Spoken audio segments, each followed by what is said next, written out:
ഏത് type of ഓഡിയൻസിനെ പറ്റിയത് മൂവിയാണ്?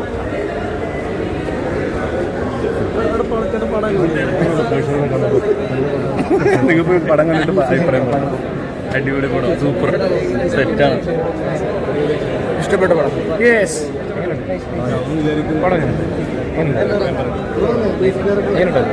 നല്ല പടമാണ്. അടിപൊളി ക്ലൈമാക്സ് ഒരു സർപ്രൈസാണ്.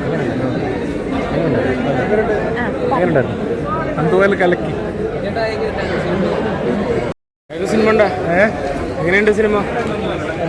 അത് ലവ് ജിഹാദ് തന്നെയാണ് പടം. എന്തായാലും പ്രണയത്തിന് മാത്രം ഒരു പ്രശ്നമില്ലെന്ന് പറയുന്ന ഒരു പടം തന്നെ. കാരണം ഇതുവരെ ലൈഫിൽ ടച്ച് ചെയ്യുന്ന പടം. കാരണം എനിക്കും ലൈഫിൽ 2 പ്രണയങ്ങളും അത് സത്യമായിട്ട് പറയാം അന്യമതത്തിൽ നിന്നാണ് വന്നത്. മുസ്ലിംസും ഹിന്ദുസും എന്നെ പ്രേമിച്ച് വഞ്ചിച്ചിട്ടുണ്ട്. പക്ഷേ അടുത്ത കാലഘട്ടത്തിൽ നടക്കട്ടെ എന്ന് പ്രാർത്ഥിക്കുന്നു. കാരണം നമുക്ക് ഒരിക്കലും പ്രണയത്തിന് വേണ്ടി ഇപ്പോൾ ഒരു പെൺകുട്ടിയുടെ പുറകെ നടക്കേണ്ട ആവശ്യമില്ലല്ലോ. പ്രണയം വരും. ഒരു സന്ദേശമാണ് സിനിമ. സന്ദേശം എന്ന് പറഞ്ഞാൽ പ്രണയിക്കുന്നവർക്ക് നാട്ടിൽ നടക്കുന്ന ഏറ്റവും വലിയൊരു കാര്യം ലവ് ജിഹാദ് എന്ന് പറഞ്ഞാൽ വേറൊരു മതസ്ഥരായ തനിക്കൊരു മകളുണ്ടെങ്കിൽ താൻ മതസ്ഥ കിട്ടും. എന്നെ സംബന്ധിച്ച് എനിക്ക് അങ്ങനെ ഒരു ആഗ്രഹമുണ്ട്. കാരണം എൻ്റെ ഫാദറും മദറും വേറെ മതത്തിൽ നിന്ന് വന്ന ആൾക്കാരാണ്. അപ്പോൾ അതിൻ്റേതായ ഒരു ഇത് നമുക്കറിയാം, മനസ്സിലായോ? അപ്പോൾ ആ ഒരു സിറ്റുവേഷൻ ഈ സിനിമയിൽ ശരിക്കും എടുത്തു കാണിക്കുന്നുണ്ട്. അതന്നെ വലിയൊരു കാര്യം. പിന്നെ ഈ പ്രാവശ്യത്തെ ക്രിസ്മസ് എന്താ ഷൈനികം തൂക്കിയിരിക്കുന്നു. ഞങ്ങൾക്ക് മൂവാറ്റക്കാർക്ക് വളരെ വേറെ കാര്യം പറയും. ഇതിൽ സാധാരണ സൈനികം പടത്തിൽ നിന്ന് ഷോ നോക്കുമ്പോൾ വയലൻസ് ഇല്ല. എന്റർടൈൻമെന്റ് സിനിമയാണ്. പ്രണയത്തിന് വേണ്ടി കഷ്ടപ്പെടുന്ന ഒരു 2 മതസ്ഥരുടെ കഥയാണ്, മുസ്ലിംസിന്റെ ക്രിസ്ത്യൻസിന്റെ കഥയാണ് പറഞ്ഞു വെക്കുന്നത്. എന്തായാലും നിങ്ങൾ കാണേണ്ട സിനിമയാണ്. ഇനി മാറി ചിന്തിക്കേണ്ട ഒരു റിയൽ ലൈഫാണ്. എനിക്ക് വേറൊരു കാര്യം ചോദിക്കാനുണ്ട്. ഇപ്പൊ എന്തായാലും അലിൻ ജോസ് ഹിന്ദു മതത്തിൽ നിന്നോ ക്രിസ്ത്യൻ മതത്തിൽ നിന്നോ അല്ലെങ്കിൽ മുസ്ലിം മതത്തിൽ നിന്നോ ഇതിലേതെങ്കിലും ഒരാളെ കല്യാണം കഴിച്ച് കാണാൻ വലിയൊരു ആഗ്രഹമുണ്ട്. എനിക്ക് മതപരമായിട്ടുള്ള വിവാഹം താല്പര്യമില്ല.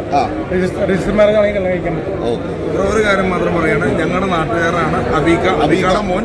സൈനികത്തിന്റെ പെർഫോമൻസ് സൂപ്പറാണ്. സിനിമ നല്ലതാണ്. ഡയറക്ഷൻ ചെയ്ത വീരസാറ് ഗംഭീര ഡയറക്ഷൻ. ടീമിന് നല്ല സിനിമയാണ്. പക്ഷെ ഈ ലാലേട്ടന്റെ നിവിൻ പോളിയുടെ ഒക്കെ പടത്തിനൊപ്പമാണ് ഈ ഹാൽ ഇറങ്ങിയേക്കണേ. നല്ല സിനിമയാണ്. നല്ല സിനിമ നിൽക്കാൻ പറ്റുന്നുണ്ടാവോ? കൊച്ചു സിനിമയായിട്ട് കാണുക. നല്ലൊരു കണ്ണ് നിറഞ്ഞ പറഞ്ഞ പെർഫോമൻസ്, നല്ല പാട്ടുകൾ, നല്ല ഡയറക്ഷൻ, ഒരു ബോറടി ഇല്ലാണ്ട് കാണാം. കാരണം നമുക്ക് ഇന്ന് കാണുന്ന മതസൗഹാർദ്ദത്തെ നല്ല രീതിയിൽ ചിത്രീകരിച്ചിരിക്കുന്ന സിനിമയാണ്. കാരണം മനുഷ്യരാണ്, മനസ്സിലായില്ലേ? അതായത് ഇതുണ്ടോ, ഇവൻ ക്രിസ്ത്യനാണെങ്കിൽ ഹിന്ദു, പക്ഷെ സഹോദരങ്ങളാണ് അല്ലേ? ക്രിസ്ത്യൻ ഹിന്ദു മതസൗഹാർദ്ദം. എന്റെ പേര് അതിനകത്ത് എടുത്തു പറയുന്നുണ്ട്. അത് വേറെ വായന, അത് വേറെ വായന. ഇത് നല്ല സിനിമയാട്ടോ.